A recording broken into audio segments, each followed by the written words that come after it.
जय माता दी। माँ दुर्गा से जुड़े 5 बेहद रोचक व भक्तिपूर्ण प्रेरक प्रसंग। नंबर 1।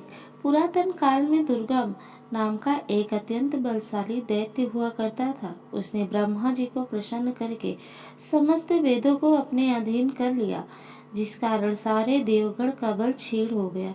इस घटना के उपरांत दुर्गम ने स्वर्ग पर आक्रमण करके उसे जीत लिया और तब समस्त देवगण एकत्रित हुए और उन्होंने माँ भगवती का आवाहन किया और फिर देवगण ने उन्हें अपनी व्यथा सुनाई। तब माँ भगवती ने समस्त देवगण को दैत्य दुर्गम के प्रकोप से मुक्ति दिलाने का आश्वासन दिया। माँ भगवती ने दुर्गम का अंत करने का प्रण लिया है। यह बात जब दुर्गम को पता चली तब उसने स्वर्गलोक पर पुनः आक्रमण कर दिया और तब माँ भगवती ने दैत्य दुर्गम की सेना का संहार किया और अंत में दुर्गम को भी मृत्यु लोक पहुंचा दिया।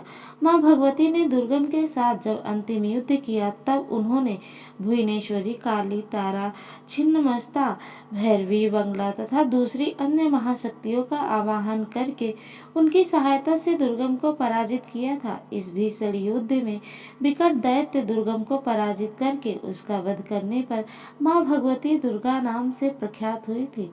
प्रसंग नंबर 2। माँ दुर्गा ने जब नष्ट किया देवगढ़ का अभिमान, देवताओं और राक्षसों के बीच एक बार अत्यंत भीषण युद्ध हुआ।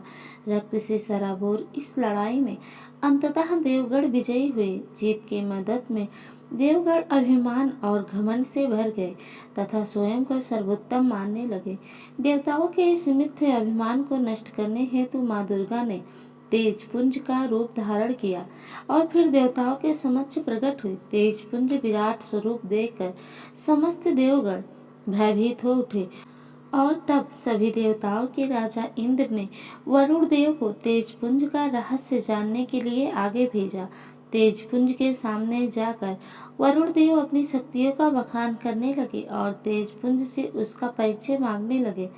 तब तेजपुंज ने वरुण देव के सामने एक अदना सा छोटा सा तिनका रखा और उन्हें कहा कि तुम वास्तव में इतने बलशाली हो जितना तुम खुद का बखान कर रहे हो, तो इस तिनके को उड़ाकर दिखाओ। वरुण देव ने एड़ी चोटी का बल लगा दिया पर उनसे वह तिनका रत्ती भर भी नहीं हिल पाया और उनका घमंड चूर चूर हो गया।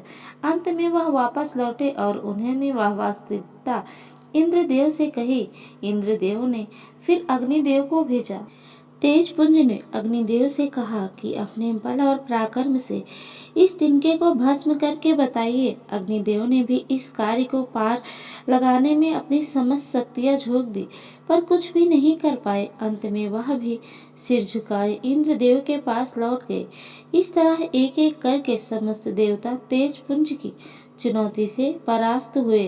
तब अंत में देवराज इंद्र खुद मैदान में आए पर उन्हें भी सफलता प्राप्त न हुई। अंत में समस्त देवगण ने तेजपुंज से हार मानकर वहां उनकी आराधना करना शुरू कर दिया। तब तेजपुंज रूप में आई माँ दुर्गा ने अपना वास्तविक रूप दिखाया और देवताओं को यह ज्ञान दिया कि माँ शक्ति के आशीष से आप सबने दानवों को परास्त किया है। तब देवताओं ने भी अपनी गलती के लिए क्षमा मांगी और अपना मिथ्या अभिमान त्याग दिया। प्रसंग नंबर 3। माँ दुर्गा का वाहन शेर क्यों है? एक धार्मिक पौराणिक कथा के अनुसार माँ पार्वती ने भगवान शिव को पाने के लिए कठोर तपस्या की थी। हजारों वर्षों तक चली इस कठोर तपस्या के फलस्वरूप माँ पार्वती ने शिव को तो पा लिया पर तप के प्रभाव से वह खुद सांवली पड़ गई। विनोद में एक दिन शिव जी ने माँ पार्वती को काली कह दिया। यह बात माँ पार्वती को इतनी बुरी लग गई कि उन्होंने कैलाश त्याग दिया और वनगमन किया।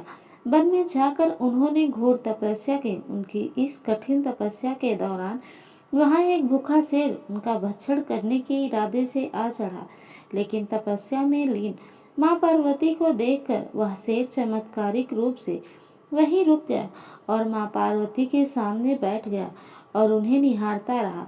माँ पार्वती ने तो हठ ले ली थी कि जब तक वह गौरी रूपवान नहीं हो जाएंगे तब तक तप करती रहेंगी।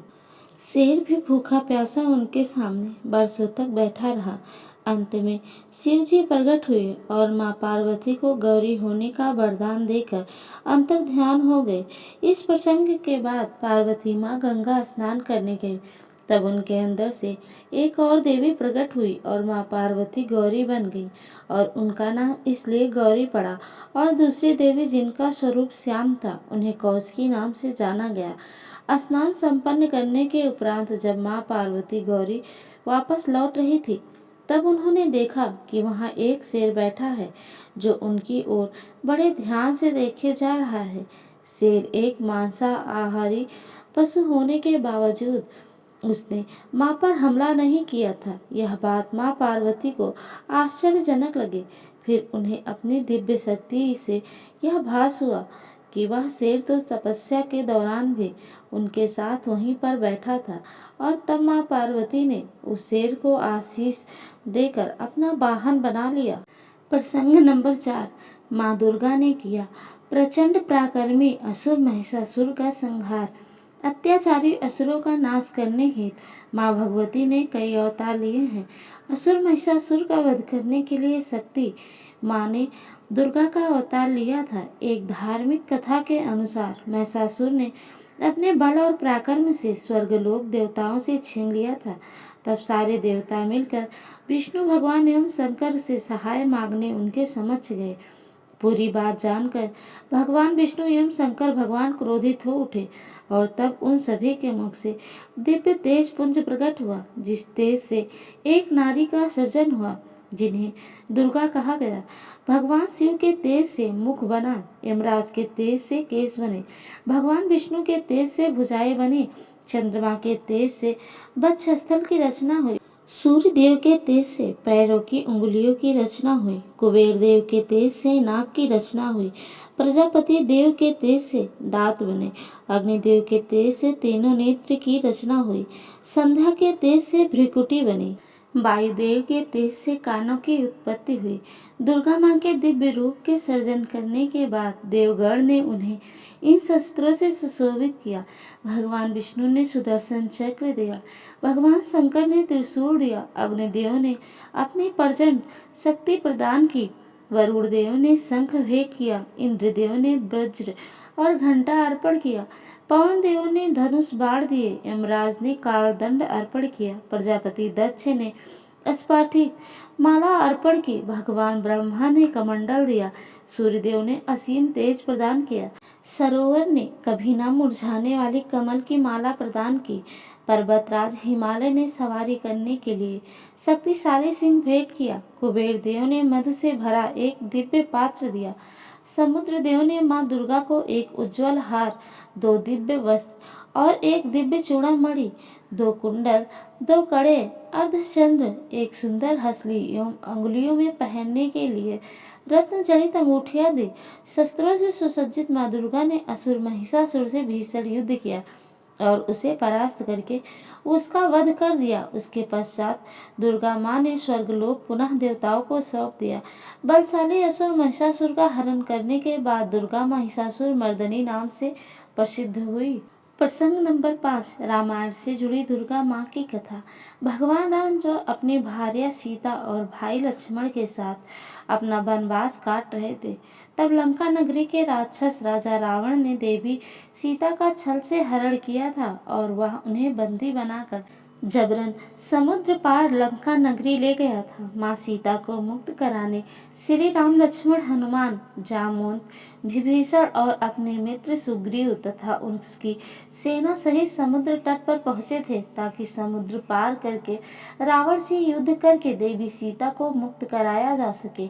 उस महान कल्याणकारी युद्ध पर जाने से पहले श्री राम ने समुद्र पर 9 दिन तक माँ दुर्गा की पूजा की थी और उनसे विजय प्राप्ति के लिए आशीष लेकर 10वें दिन युद्ध के लिए प्रस्थान किया था।